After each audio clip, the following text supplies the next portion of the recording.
Oxigenoterapia. La oxigenoterapia es una medida terapéutica que consiste en la administración de oxígeno a concentraciones mayores que las que se encuentran en aire del ambiente, con la intención de tratar o prevenir los síntomas y las manifestaciones de la hipoxia. El oxígeno utilizado en esta terapia es considerado un fármaco en forma gaseosa, administrado por vías aéreas. Introducción. Se define como oxigenoterapia el uso terapéutico del dioxígeno, antiguamente oxígeno, siendo parte fundamental de la terapia respiratoria.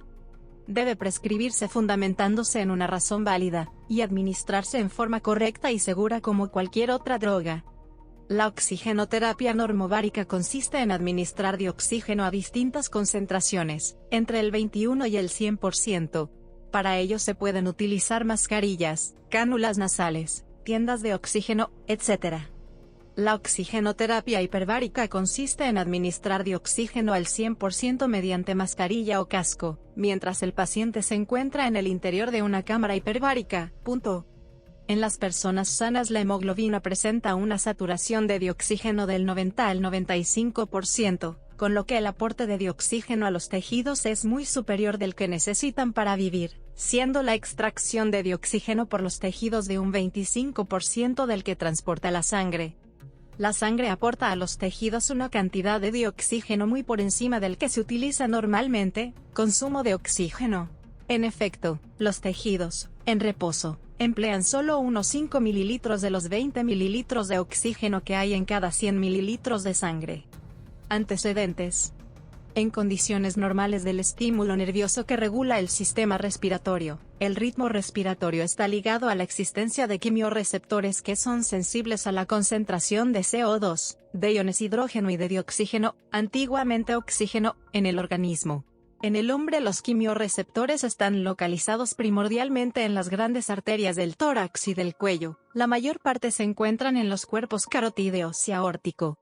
Es dudoso que estos quimiorreceptores sean esenciales para la regulación de la respiración en condiciones normales, ya que en estas condiciones el ritmo respiratorio depende de la actividad de neuronas situadas en el sistema nervioso central en el bulbo y la protuberancia, que son sensibles al dióxido de carbono y la concentración de hidrogeniones, sobre todo. Objetivo de la terapia. La finalidad de la oxigenoterapia es aumentar el aporte de dioxígeno a los tejidos utilizando al máximo la capacidad de transporte de la hemoglobina.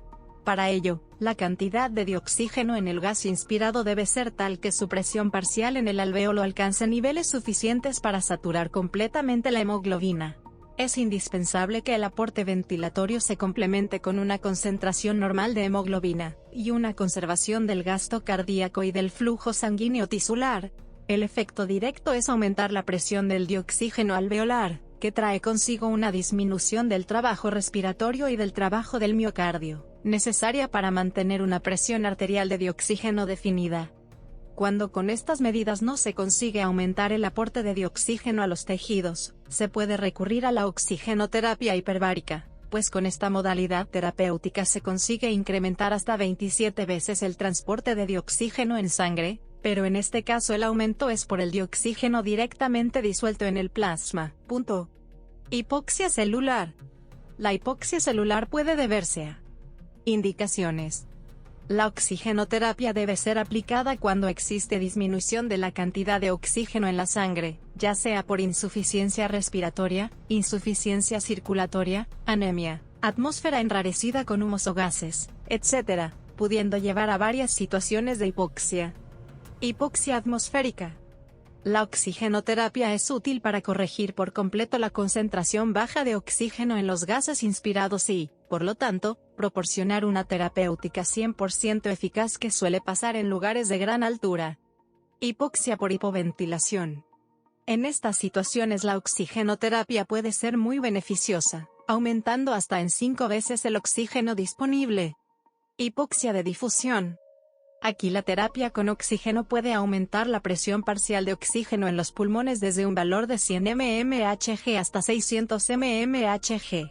Ello origina un gran incremento del gradiente de difusión entre alvéolos y sangre. Tal gradiente se eleva desde un valor normal de 60 mmHg hasta uno tan alto como de 560 mmHg, es decir, un aumento de casi el 800%. Este efecto es beneficioso en casos como el edema pulmonar, porque entonces el pulmón puede aumentar la captación de oxígeno.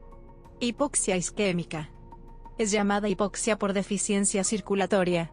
En esta, la oxigenoterapia normovárica es menos útil, pues el problema en este caso es una circulación sanguínea disminuida, no una falta de oxígeno.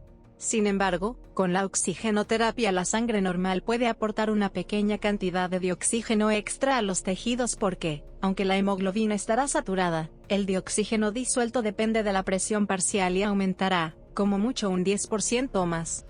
En estos casos y ante la evidencia de hipoxia local, debemos intentar la oxigenoterapia hiperbárica con la que se consigue aumentar hasta los 2000 mmHg, respirando 100% oxígeno a 2,5 atm. La presión parcial de dioxígeno a expensas del dioxígeno disuelto en el plasma, ley de Henry. Oxígeno en enfermedades especiales. También está indicado en enfermedades de curso lento que determinan un estado de hipoxia tisular crónica, es decir, una oxigenación insuficiente de las células, cuya supervivencia garantiza, aunque en condiciones de sufrimiento metabólico. Esta condición se presenta en ciertas formas asmáticas, enfisematosas, bronquíticas o de descompensación cardiocirculatoria. ¿Cómo conocer el contenido de oxígeno en sangre? Se puede hacer de dos maneras.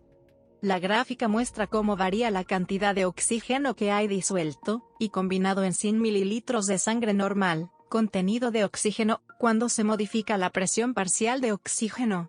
En condiciones normales, la presión parcial de oxígeno en la sangre arterial es de unos 100 mmHg, y en la sangre venosa mixta de unos 40 mmHg. Cuando se eleva la presión parcial de oxígeno por encima de los valores arteriales normales, como con la oxigenoterapia, el contenido de oxígeno aumenta, sobre todo, a expensas del que circula disuelto, ya que en la sangre arterial normal la hemoglobina está prácticamente saturada de oxígeno. Dispositivos para la administración de oxígeno. Pacientes con respiración espontánea. Pacientes con carencia de respiración espontánea. ¿Complicaciones?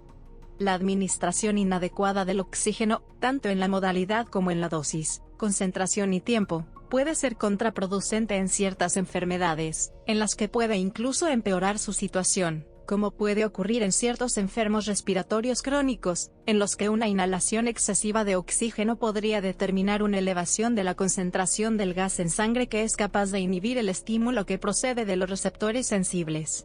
Esto deprime el ritmo respiratorio incluso en presencia de una concentración elevada de CO2. A esta situación se le conoce como evento paradójico, en el que un pequeño aumento en la concentración de oxígeno en sangre puede conducir a una parada de la función respiratoria, y se da con mayor frecuencia en la enfermedad pulmonar obstructiva crónica o EPOC, bronquitis crónica y o enfisema. Véase también. Referencias. Futrell J.W., Moore J.L., The OxyArm, a Supplemental Oxygen Delivery Device, Anestanalg 2006, 102. 491-4. Oxigenoterapia crónica domiciliaria, enlace roto disponible en Internet Archive, véase el historial y la última versión, J. Gaudó Navarro y J. Flandes Aldeiturriaga. J. Gaudó Navarro.